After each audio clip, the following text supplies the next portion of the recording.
With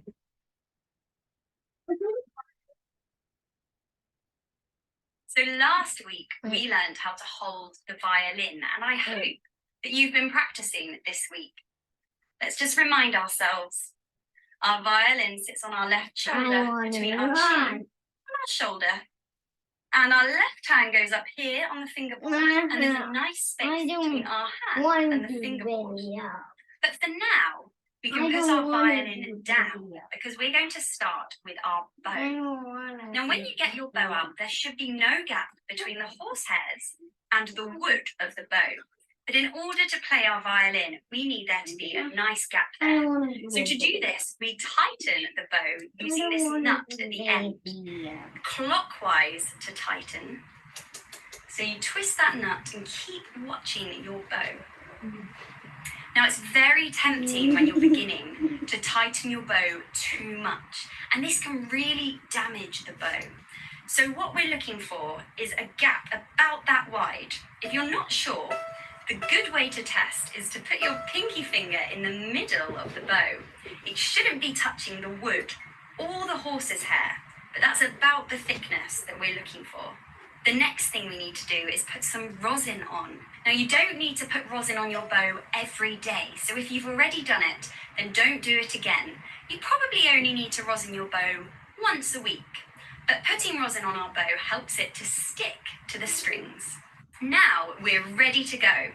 So we're going to pop our bow down for a second, and we're just going to work on what our right arm is actually doing.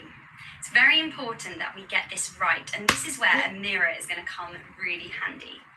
So pinch your hand together like this, like a little duck. I don't want to. This is our bow hold for now. And we've got an invisible bow, and we're going to move the bow backwards and forwards across the string. Now let's just pay attention to what our elbow is doing. Our elbow is opening and closing. That's the only movement at the moment. We're not bowing from our shoulder like this. Everything comes from here. Open, close, open, close. So that's the main movement. Our elbow opening and closing. But as well as our elbow moving, our wrist is doing some little tiny movements too. And those movements are pushing and folding. If you watch my wrist here, you'll see that it's pushing down and folding back up. And that helps us to keep the bow in a straight line. So while our elbow opens, our wrist is pushing. And while our elbow closes, our wrist is folding, pushing, folding. This will help our bow to stay in a straight line. Finally, we also are going to be doing a little bit of chicken arm.